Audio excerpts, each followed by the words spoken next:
Manjan. I am of the Manjan team in Austin, Texas. If we're not connected on Instagram, this is where you can find me. I'm at the.manjan.team. And then I've got Ian Williams, who is one of my favorite people. He is also in Austin. And even though we're like competitors, if I were to go on a listing appointment and lose, and I found out that the client picked Ian Williams, I would just be like, oh, okay, it's all good. Ian's my friend. But Ian works North Austin, Georgetown area. And if you're not following his account, you should definitely check it out. One of the reasons I had him on this account is because he just does really cool things with editing. So let me see if I can pick, I don't know, like this one. This is one I think I showed.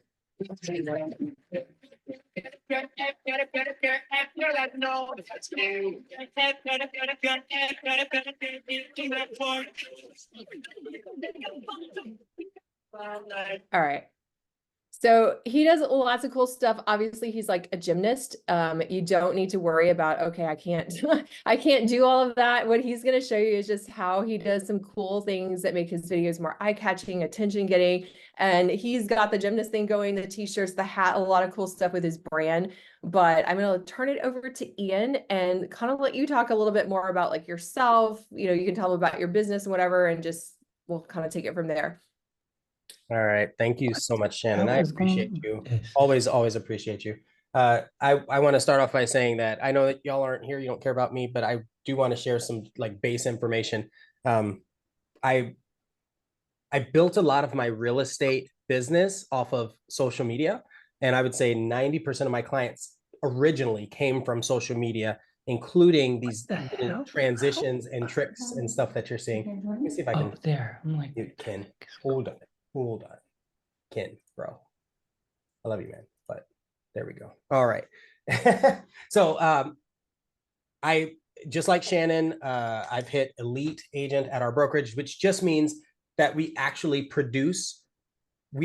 sell houses. A lot of people see these little transitions and all these things and they think that's all I do. But no, this leads to conversations with clients. It leads to actual relationships, and it just pulls people into your circle, in your sphere, so that you can have the conversations with them that are necessary to build your business. So one thing that I want to start off with, a lot of people ask immediately, well, what gear do you use? I want to start by saying everything I do, or 95% of what I do, is just my cell phone. I don't really play around with, and I have $4,000 cameras. I don't use them because it always ends up being, do you have that with you? Is that the thing that you know, like, can you work on it? If you have it on your camera, are you going to remember to take the memory card off your camera, download the files, upload it to somewhere else, or email it? Well, you can't email it because it's usually too large to email. And so if you can't email it, are you going to drop it on Google Drive? Or are you going to drop it in Dropbox? Like, how do you get that content either A, onto your machine that you're going to work on, B, onto your phone, or C, to somebody else who's actually going to do the work? And so all that falls into, it's so much easier to do it on your phone. And so Capcut is a wonderful tool that allows you to take all of this stuff that's on your phone and turn it into content pretty rapidly. So that's why I've stick to Capcut and the mobile phone. It is also available on your desktop, iPad, everything. It is ubiquitous across all the platforms. And I guess, let's see, how many people in here are already using Capcut? I guess drop a 1 in the chat if you feel like you're proficient with Capcut, and then drop a 2 in the chat if you're like, I haven't heard of it before today. Interesting. Okay. Good. And love the desktop version too. What I've learned, or what I feel, is the desktop version they didn't prioritize that. They don't have as many features on it, but as far as like the fundamentals of it, it works very, very similar. So and we'll go over that. We'll go over like all the different sections of the app, but the fundamentals of it are the same. They're still catching up with adding a lot of the features, the transitions, and some of these things in the desktop version. Cool. Where do you want to start? Do you want to talk about like any particular edits that work really well, or like basics? Or yeah, So I wanted to go over a couple more pieces of gear that could be beneficial. And then I do want to ask, I mean, I guess you can always talk about this in the comments. What are the types of edits that you've seen that you want to replicate? I can go that route, or I can just go step by step and start with fundamental things and then move into a little more advanced strategies. Okay, so I noticed Tracy says she used InShot. So I want to talk about that. There are a lot of apps out there that can do almost the same thing as CapCut. The particular reason why I tend to lean towards CapCut is because it's essentially TikTok unbranded. And so, and it's on all the platforms. You can't necessarily get the same version of InShot. It is on the Android, but on different phones or on your desktop. Like InShot on the web is not going to be like InShot on your phone, where CapCut seems to have kind of this same brand feel across the board. And so if I'm used to something, I can jump to another platform. I can jump to an Apple. I can jump to a Windows machine. And I'm not saying you're doing that, but if you're ever borrowing a computer or you have to go somewhere else, having access to that, like one app that you know that you can use and you can find everywhere, tends to make it a little easier for when I'm editing, when I'm trying to do something, or if I'm trying to explain something. So I'm going to show you a couple more things that are really cool. If you're ever doing videos, half of my videos I don't talk in, which it's interesting because it still gets people to click and to engage and to drop into my DMs. But if you do talk, having a mic, and I know many people have talked about this, I always love having a lapel mic. Because, and the reason why I choose wireless, and this is really important, if you choose wireless, you can be far away and it sounds just as clear, right? You're not tethered to a device. But you can also take this exact mic, and it has a plugin for a line-in mic, a wired mic, a lav mic you've probably heard. And so you can put this on your, clip it to your pants or something like that, run a cable through your shirt, and then still have the mic here. But also this particular brand allows you to, it's magnetic. And so it allows you to clip it here without actually having to clip it on the edge of something. The reason why that's important is because depending on what styles of clothing you wear, like t-shirts, clipping it up here does not work the same, right? Or it's bouncing around and it just gets really annoying. And so I had to find one that was magnetic. Works really well, connects to your phone, all sorts of things. So that's one thing that's super beneficial. And then the case charges the device. There are a few brands like that out here. If you have any interest in any of this stuff, just DM me on Instagram at Ian of Austin. And it might be helpful also at the end. You can shoot me like some of your top picks for like the microphones or whatever, and I'll send it out. I always send out like a little newsletter that recaps what we did, and so I can send that out to everyone as well too. I love it. Okay, that's one. Second, I always have a trusty dusty tripod. Let's call it trusty dusty. I always have a tripod. That is the one thing that I feel has allowed me to do the creative things that you're talking about, Shannon. Yeah. If you have a gimbal, that's fine most of the time if you don't want to be in the video. If you're like videoing somebody else. So you'll see people walking around with the gimbal and it makes it all smooth and stuff. But depending on the platform that you're working on, and I think this is because we're talking about Instagram specifically, people are starting to cater more toward like raw, right? Like people just want realistic stuff. They don't necessarily want this super high produced. And so that's why in my mind, the tripod works out a little bit better for a couple of reasons. Number one, you can walk around with the tripod. Let me show you this particular one. So it pulls out like this, gets as long as you need it to get. Okay. It has the phone holder that you can also spin. You can also angle. So you can do everything you need. And at the other end, it is a standard tripod. So it's all built in to this little like bully stick. Real small, easy to. That could also help you if you're alone at a vacant house and someone sneaks in. I'm like, it could also serve as a bully stick. Absolutely. Heck yeah. Like, get out of here. But so the reason why I say this is because a lot of the times you'll see the videos where, let's say I'm, far away or I'm doing a backflip or something like that. I can set this down, put the phone in here, hit record, go do what I'm going to do, and then later come back and edit it, because I do a lot of this solo. Like I don't have anybody, I don't hire a videographer for any of this. Could I? Yeah, but I love the process, which is really sad. But I just love doing it so much that I spend more time playing around. But it makes it easy. I don't have to wait for anybody to go do my work. Okay, so that's another one. Lastly, I think two more. What are we at? 11, 12? Yeah, perfect. Okay, two more. Always need a charger. I don't know how many times I've been in a situation where people don't realize that if you're shooting 4K content on your phone, you're going to drain your battery almost instantaneously. And so I always have a charger that has multiple styles of plugs. So this is like old school iPhone. Everything within the last year and beyond has been USB-C, and then it has the old Android thing, and then it plugs into the wall. So anytime I go to a house, I plug this into the wall at the house, and I don't have to carry any extra cables, and I can always charge my phone in between going to different houses or in between ideas and shoots. Cool. Last one. Is this good? Is this okay? Like, is this beneficial for people?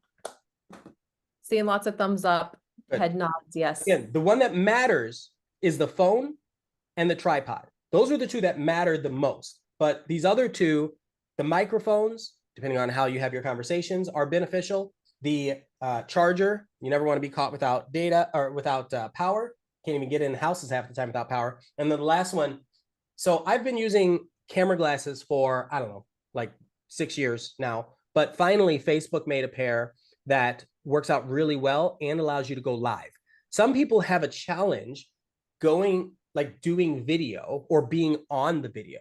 So now imagine this, you can have these glasses that have the cameras on them. You can go live or you can record content, but it's through a point of view perspective, and your hands free. So I can be here doing whatever I'm doing, you know, using my phone, taking pictures, but I'm recording what's happening with my hands, and I'm not really in the video. The reason why this is important, I'm big on like, why are we doing things, not just doing them. The reason why this is important is because one, it allows you to make content without necessarily having to jump into being on video. Two, story is becoming one of the highest conversions. It's always been, but it's absolutely a focal point these years, like lately, especially as we're trying to prove that we offer tons of value for people, for our clients. So stories, being able to tell stories and give people that perspective, this is a tool that allows people to do that. Love it. People love seeing behind the scenes also, whatever you're doing. Like just like, what are you doing during the day? It could be something random, but just you filming yourself filming. It just shows behind the scenes there. Heck yeah. All right, so I am going to focus my phone so we don't get any fun messages coming up. And then I'm going to log into the Zoom so that I can share my phone screen as well. Make sure I mute my phone. While we're waiting, drop the links for the gear. So for the gear, you can DM Ian of Austin, or you can, Shannon will be sending out a link to a gear after the class. Yeah. DMing him will be faster. It takes me a while to get the recordings and everything back. So yeah. All right. Cellular. Recording in progress.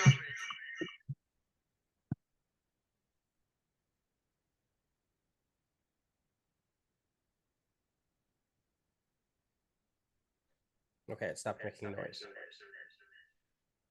There we go. All right, so I'm going to share my screen on here.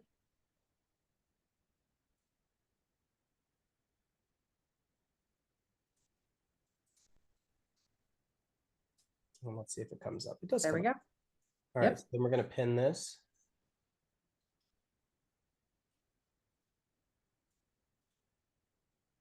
Yeah. Perfect. Okay, so you can hear me? Can you still hear me? Yeah, you're good. It's echoing on the phone, so let's see if I can turn that off. Out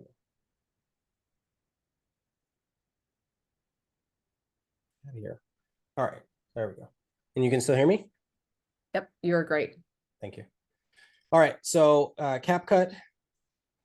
I'm just gonna super quickly go over a couple of these other things. See, I have InShot on here. I have Photo Leap. I have Loom. I have like, I've used so many apps.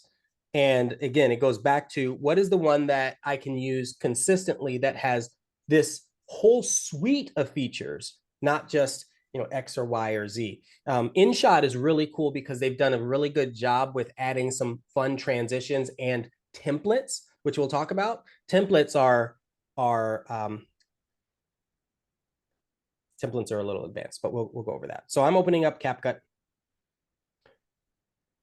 I've got this little Mother's Day thing. Another thing, CapCut is free, and most of the features that you want to use, you can do for free. There are a few advanced features, which if you want to buy CapCut, I think it's like $30 a year, something like that. Yeah, it's really cheap. Yeah, it's really cheap. So you can do that, but most of what you would need, you can do for free on CapCut. Where are all my other videos? Oh, view all. Okay. All right. So let me start off by going over the stuff at the top, and I'll try to make it pretty short. We're at 11:18.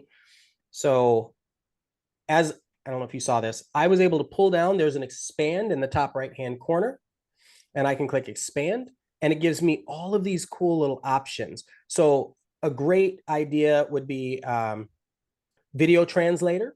If you are a realtor that wants to work on doing content for another audience that doesn't speak English, or if English is a second language for you and you just want to have the captions converted to English, anything like that, you can do that. It's built into CapCut. They have, as you see, photo editors.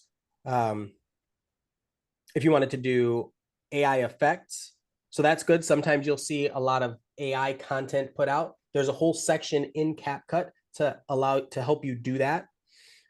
Script. So this is interesting. So you can treat CapCut like a teleprompter where you drop a script in and you put it up here, and as you're reading the script, it'll scroll through the teleprompter, and where it places the wording keeps your eyes from looking like they're roaming as much as other apps, because the words are showing up directly in the center under the camera icon. So the script is really nice. You can use the camera within CapCut to do all your recordings. Here's how I feel about that, because this always comes up as a question. If you like the camera on your phone and you think that you'll use this on more than one platform, I would say use the camera on your phone and make it the highest quality possible.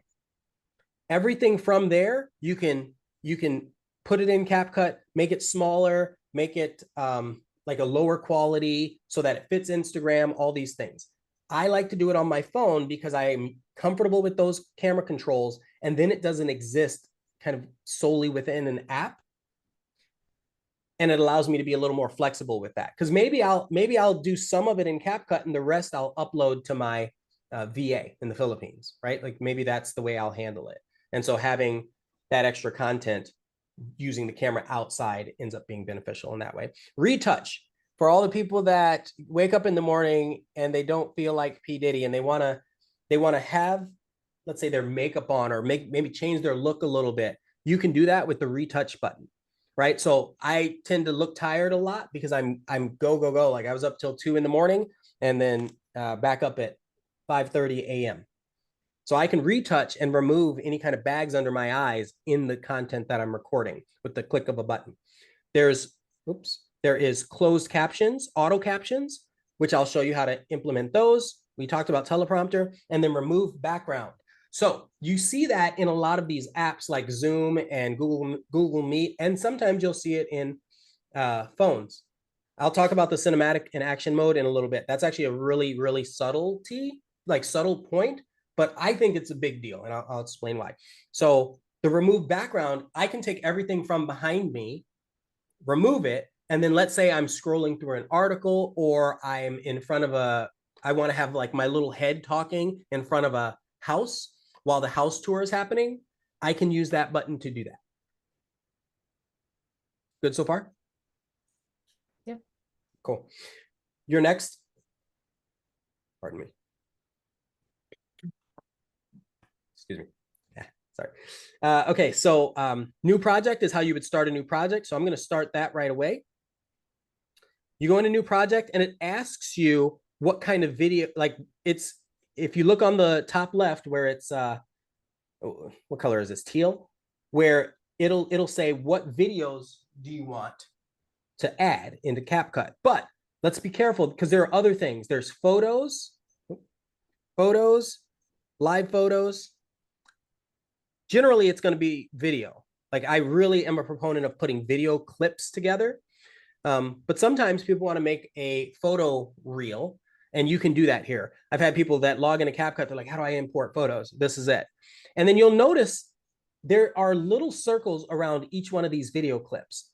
The circles allow you to select multiple clips in order so that you can upload it into CapCut, right? So let's say I have one here. Let's say I have one here. Let's say I have one here, okay?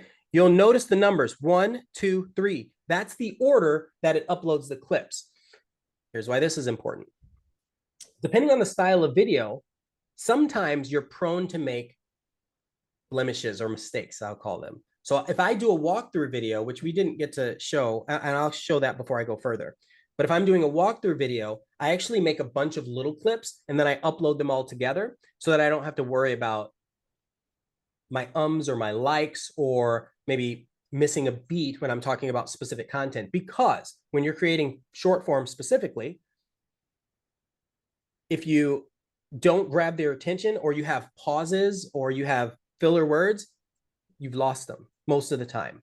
It's all about, and you know, Shannon, you teach this all the time. It's all about getting their attention right away and making sure that you try to retain it throughout the process, right? So I'm going to use an example of a video. Let's see, what's a good one? Okay, so walkthrough. Okay, so here's a good example of a walkthrough video. Oh, I don't think you can hear it, but the point is, you can't hear it, right? No, but it's okay. Well, we get the concept. Yeah, so the concept is just that it's a bunch of clips, and each clip, I'm talking about a particular feature, right? Now, someone had asked about the mode. Let's see, you asked about cinematic or action mode. So in these types of videos, I personally choose to start with cinematic mode because I start off as the focal point. I want you to listen to me. I want you to see that there's something behind me that might be interesting to you, but I want you to listen to me first. So in that case, I use cinematic mode, which for those of you that haven't used it yet, if you have an iPhone, cinematic mode blurs your background. It makes it look like a professional camera.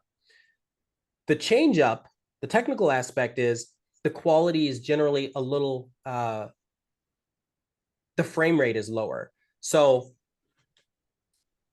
it's kind of a technical thing. If you're going to be changing frame rates, you have to realize that when you're putting your video together. All that to say, it blurs your background. That's what matters. Cool.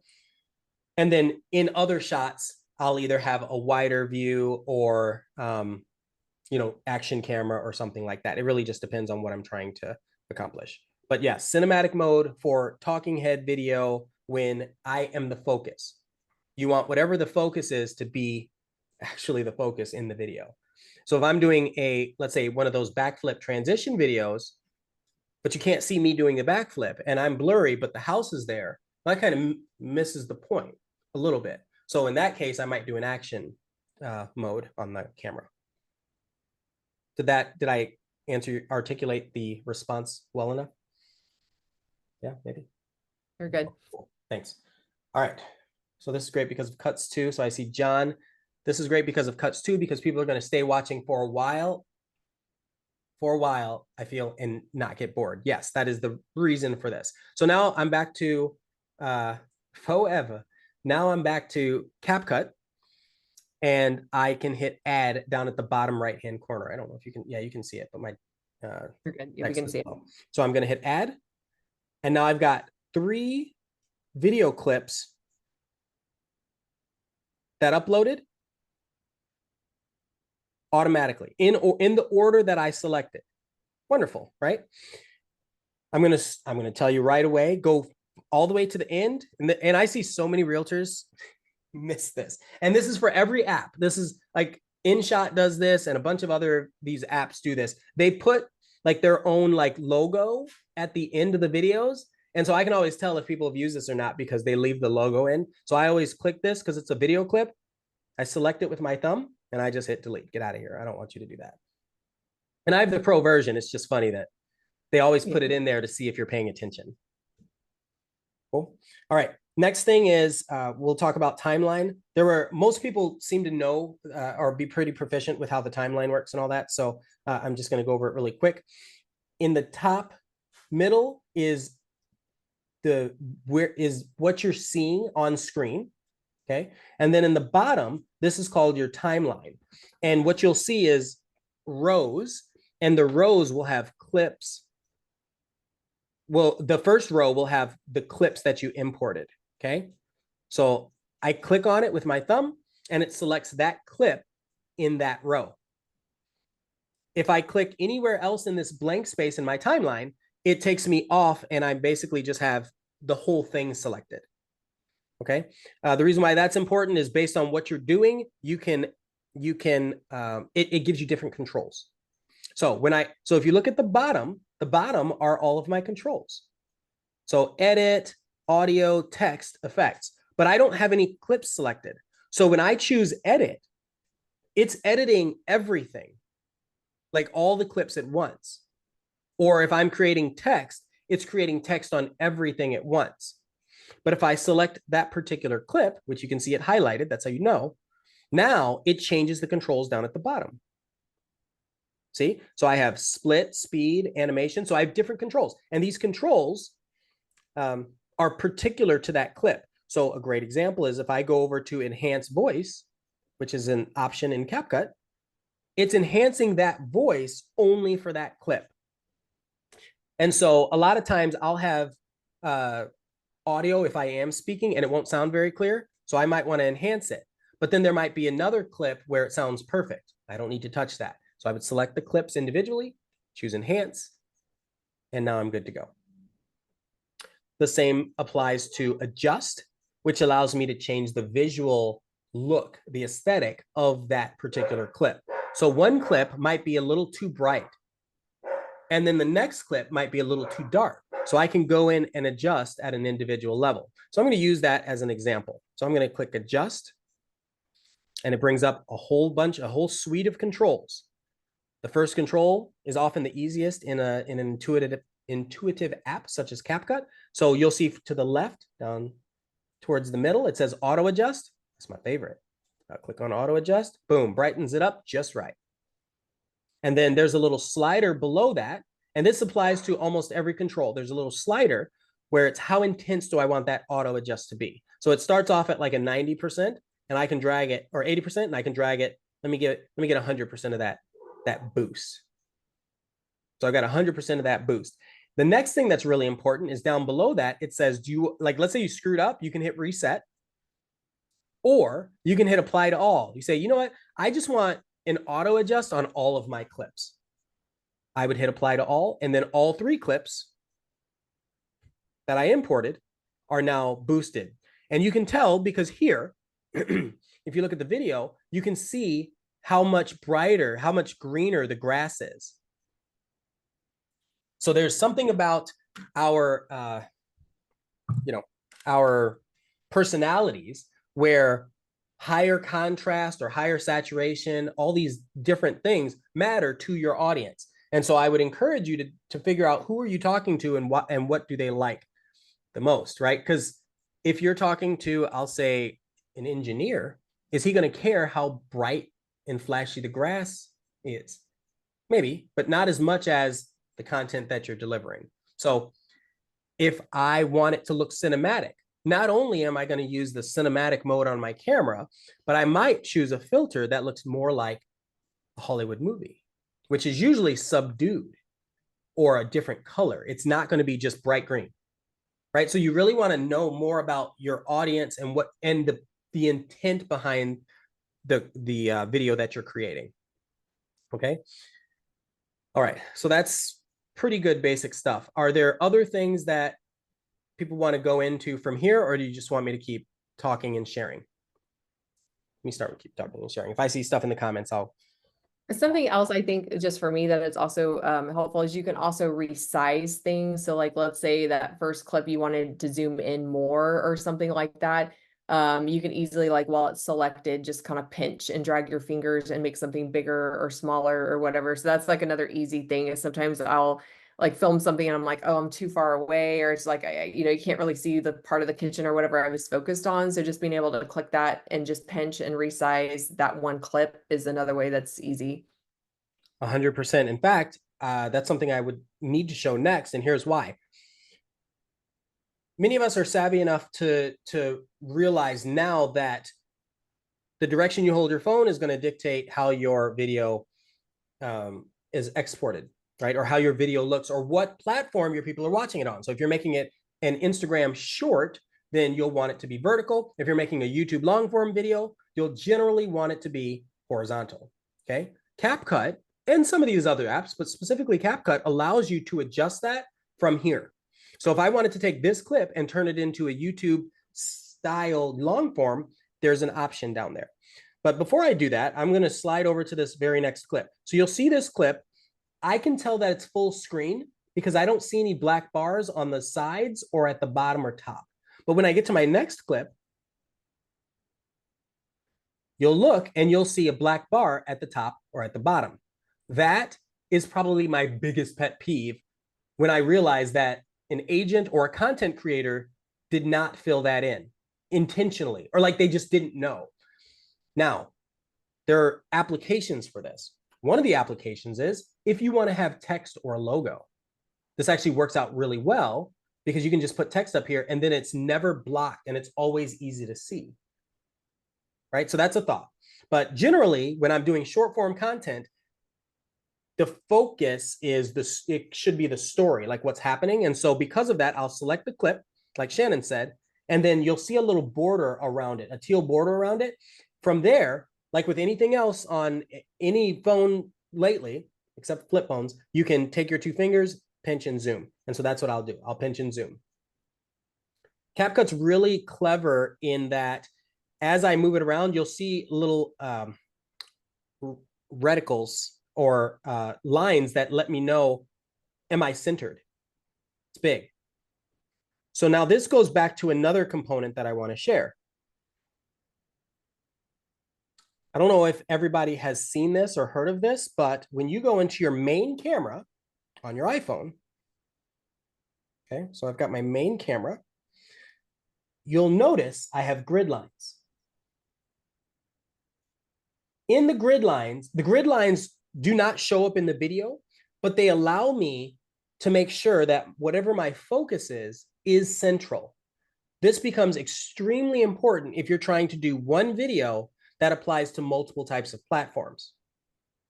Okay, so if I'm going to do some vertical, some horizontal, some of this, some of that, some short form, some long form, the best way, if I just don't know what I'm going to do, is to make sure that you get as much of the focus inside of this middle square as you can. Right? So the grid lines on your phone just help with figuring that out. And the reason why is because if I go back to CapCut and I'm doing this, let's say, so this is Bernardo. He is oh my gosh, an Iranian military special forces. He does tactical training to celebrities and all sorts of stuff. So he is in the top left of the screen. And so if I'm showing this, I almost have to pull it together to get the focus, but I might be off, right? So I'm trying to keep him and what he's doing in focus. So I go back to this clip. I can take this and slide it over. In this case, so that it keeps him in focus a little bit better, like the point, the intent of the video. But also, let's say, and I'll show you this, if I don't have anything selected, I go to my bottom bar, I'll slide it over. I'll go to aspect ratio. Let's see if it shows it on here. I'm going to turn my text off. I got my closed captions on and I can't see any of the controls. It's kind of bad. There we go. Okay, so you see aspect ratio. So you see stickers, templates, aspect ratio at the bottom toward the right. So I click on aspect ratio, and now I have the controls to choose. I'll get back to the grid lines in a second. I have the controls to choose. Do I want it to be a TikTok video? Do I want it to be a square Instagram post, not a reel, right? Do I want it to be a YouTube wide video? And then I've got a few other options for different phones and styles, and you can even customize it. So like the far right, the 235-1 is cinematic mode for, like, I've got these ultra wide monitors and I might want to do that for cinematic mode. It really goes back to, what is your audience going to be watching this on? Are they going to be using their phone? Are they going to be watching it on their desktop? How are you creating this? Are they going to be watching it on their TV at home? Because that's all going to be a different aspect ratio. Okay, so let's say this is for YouTube long form. I'm going to check the box. Now, it can't do it for just that clip. It's going to do it for everything. So now all my videos are thrown off. So let me go back to the Bernardo video. Because I had him as the center focus, I can maybe zoom in and slide it over. There we go. Let me even make it a little bit smaller. Zoom to the left. There we go. Do like this. That's good. And now, if I'm watching it on YouTube, look, I lost his head. That means I'm going to click it and drag it down a little bit, because that's what's important, right? So when I'm doing the video, look, I lost it again. So these are the things that you want to think about with the grid lines. I never had any intent to put this on YouTube, but this is showcasing why having those grid lines can be powerful. And these are, yeah, can be powerful.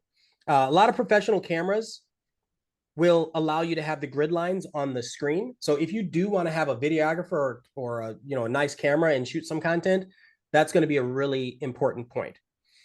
So, because you can see as I'm doing this, I would have to change each clip and adjust it to fit, or just get rid of everything before this point, because I'm like all over the place. I didn't have a focus on him. Okay, so let me go back to the far left. This first clip, same thing here. I've got an Instagrammable clip, but two giant black bars on the side. So now I want to click on this, zoom in until it fills. And now as I spin around, this fits YouTube. Same content, nothing changed. I thought I paused it. Are we good? You have any questions, Joe? All right, someone asked me in the comments how to do the grid lines in your phone. Short answer is you go into your settings on your iPhone and on Android. On Android, you go into the camera app. On iPhone, you go into the settings app. I like to pull it down and go to search, and then I type grid. And it'll show up, it'll pull up the camera app. And then it asks, do I want to use the grid? So the answer is yes.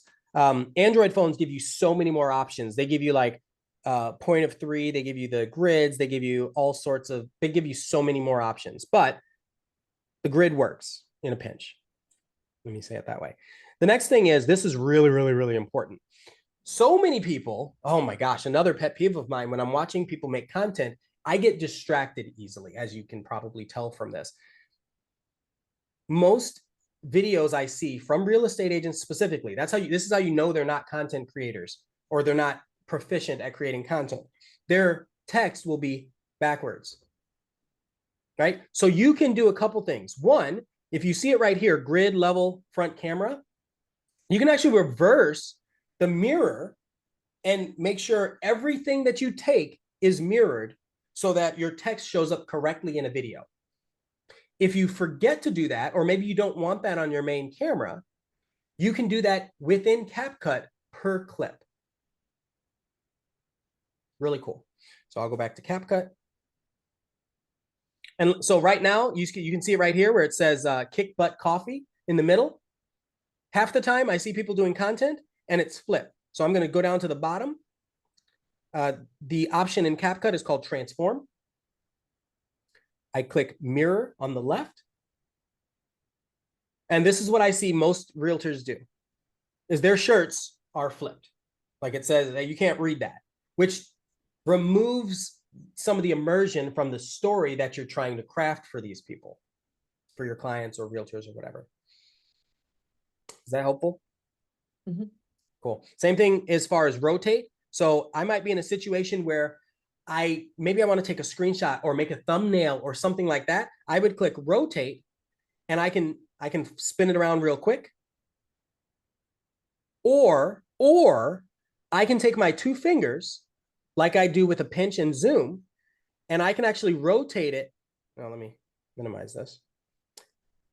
Select the clip, and I can actually rotate it to the angle that I want. See that? So maybe I want it this way. Where it gets challenging is if you're going to do this rotation, you'll see the teal lines on the side. Those teal lines might create a little black border at the edge, right? So I would just zoom in a little bit to get rid of that.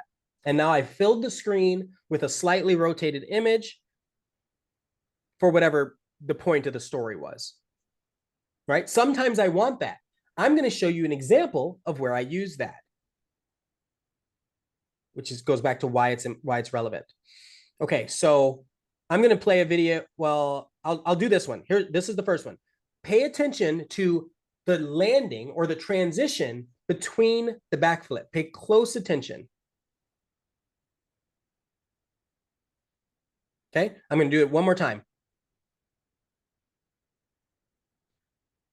So I don't know if you caught it, but in there, I did exactly that.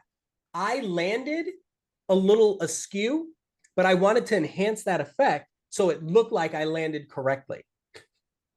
I was like stumbling. I was like, nobody knows this. So what I did is I turned the angle and landed and made it look like I was landing perfectly in the video. So I'm going to watch it now. Now that I've explained that, I'm going to show you one more time. See that? The whole screen for both of them rotated. Got it? Ian, how did you do that though? Was it like a zoom? You know what I mean? Because the whole clip was probably shot, vertically, obviously. And then at one point, did you split it with a zoom? Like, what did you do? Okay, I'll show that. So I'll show it here. Now, these are two completely different clips. They don't go together at all, but I'm going to explain like the process for that. So we haven't gotten into transitions yet, but as you have a clip selected, so I select this clip, you'll see two edges at either side. So on the left and on the right of that particular clip. If I drag it's right here. If I drag the end of the clip, I can choose where it ends and where it begins, where that clip ends. And so that lets me select the point where I want to start a transition from one to another. Okay. When I deselect the clip, you'll see it here. So it goes straight from one video to the other video. So maybe I want it a little bit longer. Boom. And then this line, this white line, lets me know what I'm seeing at the right time. So I'll move it. Boom, boom, boom. Next, I'll go in and I'll actually click right here between the two. So if I have everything deselected, it'll show up with this little square and a black line in between. This is I'll call it a transition control, or yeah, let's call it a transition control. So I click on it, and now it brings up a ton of options. Okay, and you can see it, and it tells you quickly which ones are pro and which ones are not. So if there's nothing on there that says pro, then good, right? But so I'll use one that is not pro. A pullout is a fantastic example. It's one of my favorites for immersion. So this goes back to when you're crafting a story, you want people to be drawn into what's happening, and you're creating this immersive experience. And a lot of people don't see the detail behind that, but that immersion gets people to enjoy what's going on. Okay, so I clicked it. Before I do anything else, I want to show that there's a line at the bottom, and it shows how long that transition is going to be. So I can take a whole 1.3 seconds, which is a long time for a transition, or I can make it like super fast, be like, boom.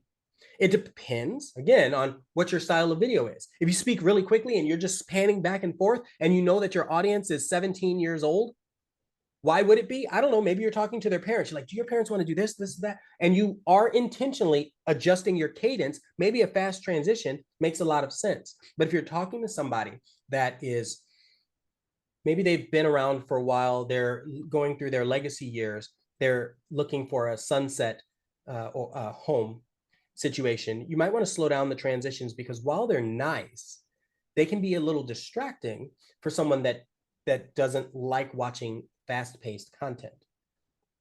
So I'll pull it up here. I'll go all the way to 1.3 seconds, and then I'll check the box. And so I'm going to play the difference between the two, and it'll go from this first clip to the second clip with the longest version of that particular transition. So I'm going to play. See that? I'm going to check the box again, and I'm going to make it super fast so that we can see how fast a fast version of that exact transition is going to be. So I'm going to check it. I'm going to slide here, hit play.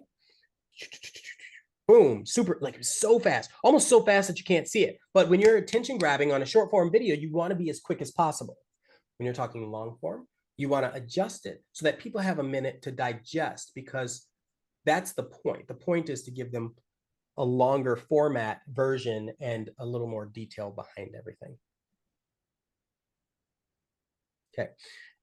Once again, that particular transition was a pull-in. So what it should do is it should zoom in. So where does that come into play? Let's say I'm closing a door, and I want to transition from the door close to me being inside the house or being in a different room.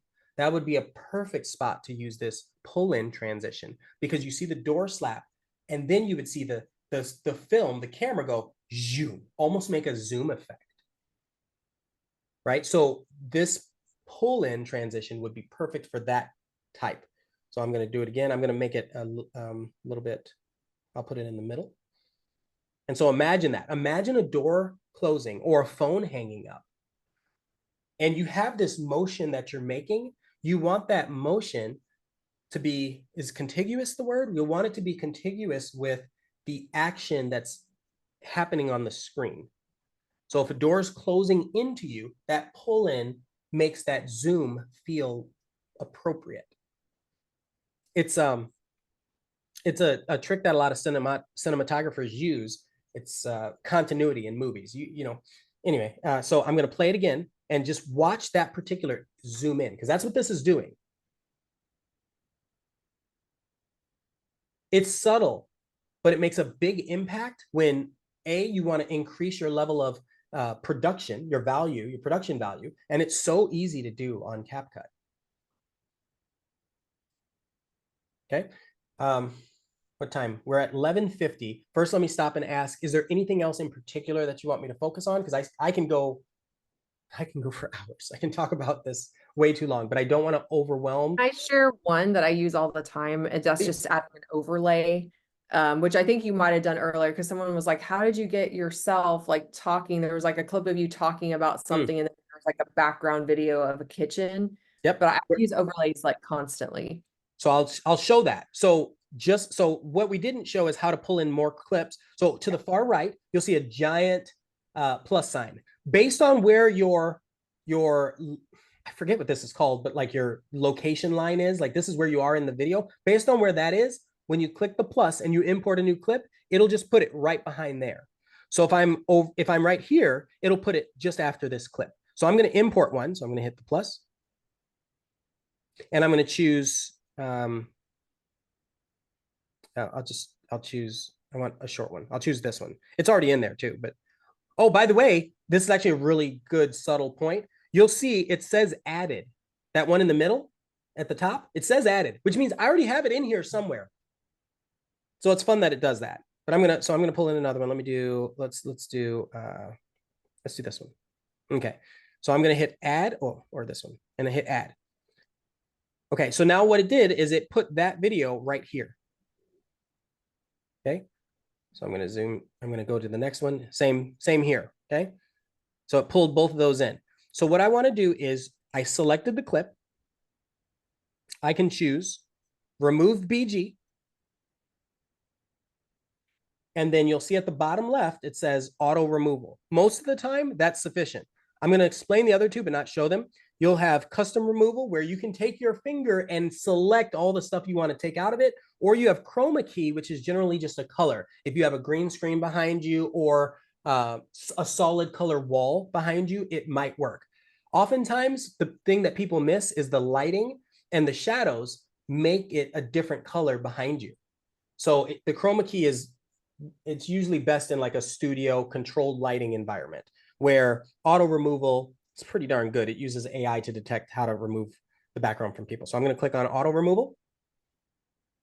And there we go. This is not to be professional. It's just to showcase how it works. Like this is I don't know, I look weird. I look weird half the time anyway. The next thing, so I can restore if I want to undo it, or I can click stroke, which puts that line around me like a thumbnail. If your clients are you know, I'll say in college, then this might work, right? But if you're trying to be a little more professional, then there might be something else. Maybe the glow makes more sense, or maybe a shadow behind you makes more sense. So I'll do that. I'll click the color black, so it looks like a shadow, and then I'm going to minimize. So in order to minimize, you'll see stroke right here. I will go over to the right where it's that little drop. It basically says, take the menu and make it smaller. So I'll take the menu, make it smaller. Now I will accept that change, which is at the bottom, this auto removal change. Check the box. And now I've got this clip with nothing behind me. So what I can do is I can actually take that. Well, let me do it this way. So I have the clip selected. At the bottom, you see how I have all these controls? I can choose overlay. Right, so I'll do that again. I'll select the clip. I'll scroll down to the right, and I'll look for the one that says overlay.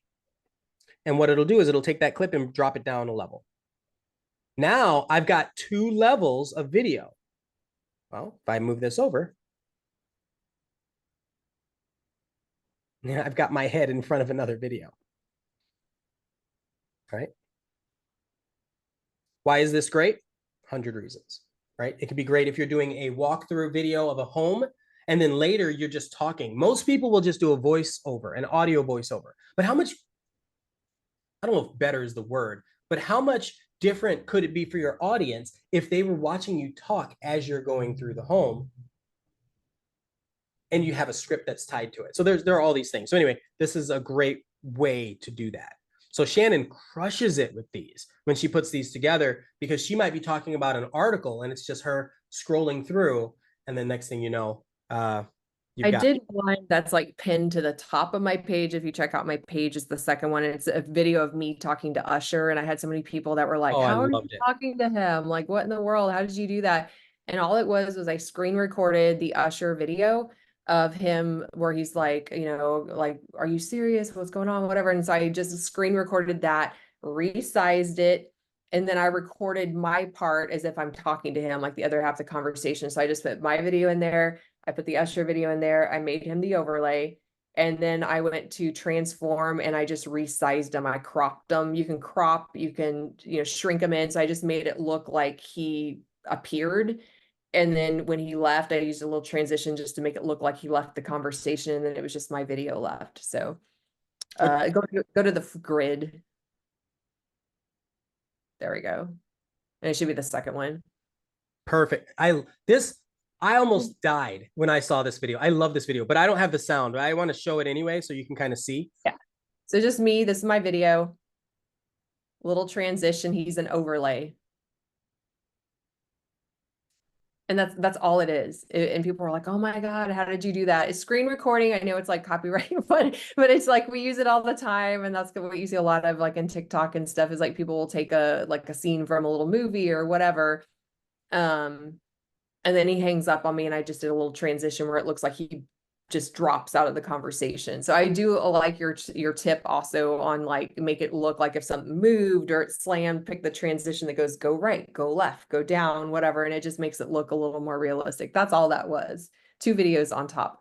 It was so good.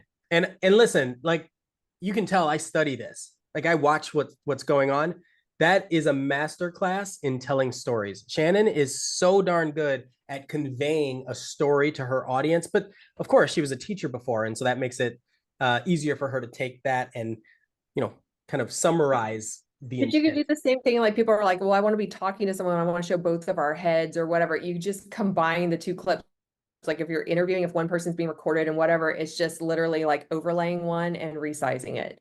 So that's all it is, just to put two videos together. So many ways to do that. I mean, we're at 11:57. I figure I would stop it there. Yeah, that's perfect. I know we're running out of time. Like literally we could go all day. I know. And just like there's so much more. What is in the chat if y'all want to like drop what was the best tip you learned where you're like, oh my God, I'm so glad I learned that today. Or you can come off mute and tell us. Someone said like the mirror effect, you know, to fix text. Everything, everything so far. And again, so the beautiful thing is you can take this and then apply it to, if you're already comfortable with InShot, great. See if these same options are available to you, because like the camera, the grid thing, that applies to anything you do here moving forward. I call it a life skill. That is a life skill that will improve all of your content moving forward. All right. Well, if you have further questions, Ian is one of the nicest people. He will absolutely answer it. Like I said, if you want to know his gear and all that stuff, follow him on Instagram and just send him a message. I will get the recordings out and I will send like a link where you can go back and watch the replay as well. And if Ian gives me that list, I'll have that there in the replay link as well. So thank you guys so much for coming, and go out and make videos. Have fun. It should be fun. I love his passion for creating stuff. And it's like, if you can get past some of the technicalities where it's like, oh, this is cool, it just makes life so much easier when it comes to editing. All right. Well, thank you so much. We'll see you guys next month. I got Marie Lee from Tennessee coming on as special guest next month. So that'll be a good one as well. Thank you so much, Shannon. Thank you, everybody, for hanging out. See ya.